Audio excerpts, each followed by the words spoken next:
Welcome back to Showreel. This week, Jacob and I reviewed separate films. First up is R.I.P.D. Let's take a look at the trailer. We are the R.I.P.D., the greatest lawmen that ever lived and died. When the afterlife comes after us, the R.I.P.D. is there to protect us. I got this. R.I.P.D. R.I.P.D. is a story about Nick, a crooked cop who gets killed on the job and gets a second chance at life working for the Rest in Peace department. Nick gets partnered up with Roy, an ex-cowboy from the Wild West, and is sent back to Earth to hunt down the dead, who slipped through the cracks and are living as zombies on Earth. The movie features some big names like Jeff Bridges, Ryan Reynolds and Kevin Bacon. It was entertaining enough, and if you like 3D movies like me, definitely opt for the 3D viewing.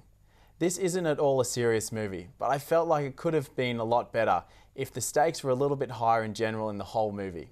You never really felt like the leads' lives were in danger or at risk because they were already dead, and the zombies were all made using CGI and looked very cartoonish.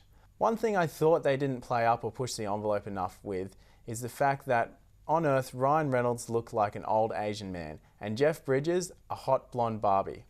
This idea had the makings to be hilarious, but they played it very safe with the humour. Jeff Bridges was probably the standout as a renegade cowboy, and Kevin Bacon did a great job playing the villain. In saying that, I do much prefer Jeff Bridges' portrayal of the cowboy in True Grit. I feel like this was a PG version of that, but still very entertaining. I would give this movie 2.5 stars. It wasn't great, but not terrible either. Now it's over to Jacob with Ivan Sen's latest Australian film, Mystery Road. But first, let's take a look at the trailer.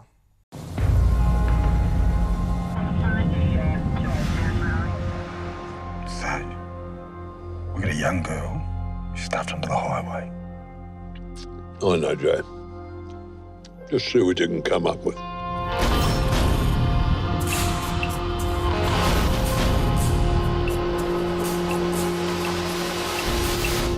What are you doing out there today? Just sightseeing. You see anything interesting? Maybe. So watch where you step, J-boy. Those big boots of yours will get you in trouble. Huh? Get you in trouble. So what, you just here for work? Not here to see your daughter?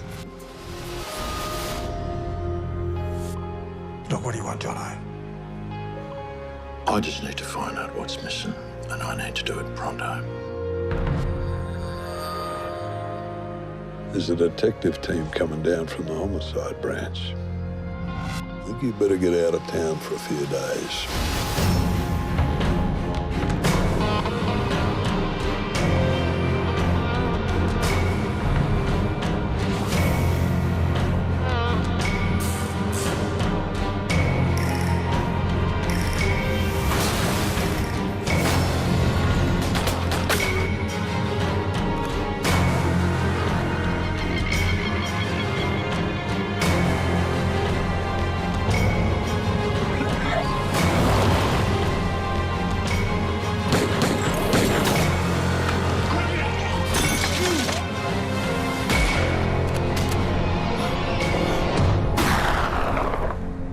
But maybe that's what you want. Keep everything in its place.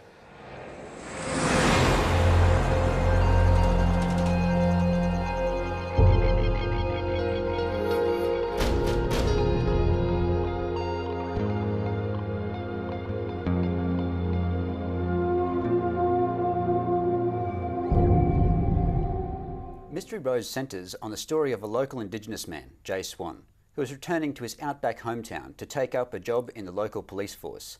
His first job upon arriving is to investigate the suspicious death of a local Indigenous girl. As you can guess, the local otherwise white police force is not interested and presses Jay to give up the investigation.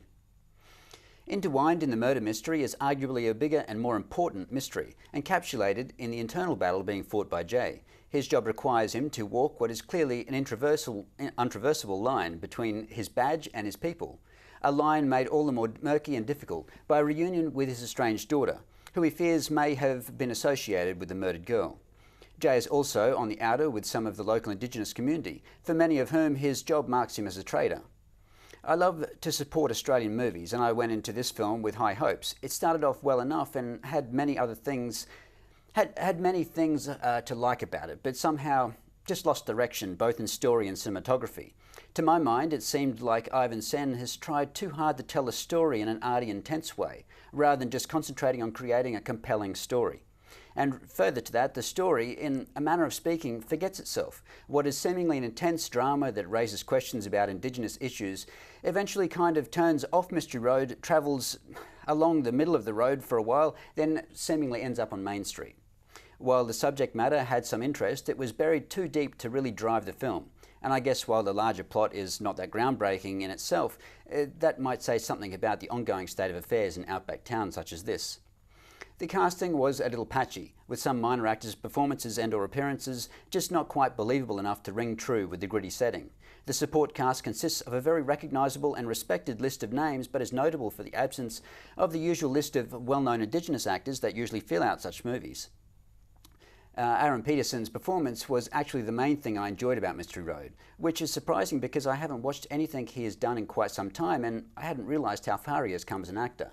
He carried the film with a stillness and presence that few actors possess, and without him I feel this movie would have been a bit of a mess. It's nice to see that Mystery Road has secured a US distribution, and if nothing else, that will hopefully get Peterson the exposure he deserves. For those who missed everything I just said and need a number to pin my opinion at, I will give it 3 stars. Mystery Road will be in cinemas on the 17th of October.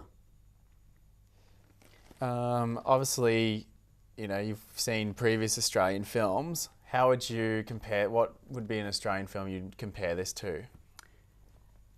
In some respects, I guess it's sort of, there's that slow Australian thing that, you know, a lot of Australian movies like to do, and you're not quite sure where they're going. Yeah. So unfortunately it does go into that, and then, as I say, at the end of it, it kind of goes into a more mainstream kind of ending, which, yeah, it didn't quite know what it was trying to be, I think, in some respects. That's not to say I didn't enjoy it, and there's a lot going for it. Yeah. Especially Peterson's role, I thought. Okay, cool. Well, I think with RIPD, it was basically just a whole lot of stuff stuck together that usually works well in movies, but it didn't really all come together, I think, in the same part. But you know, it's entertaining enough, I guess. If you want after an action movie and want something, that's it's not a bad watch. That's what I figured. Well, that's all the time we have today on Showreel. We'd also like to thank our special guest Ray for coming in today, and we'll see you guys next week. Make sure to check out the Showreel podcast and our Facebook, Twitter and YouTube pages. Tune in next week for more Showreel. See you then.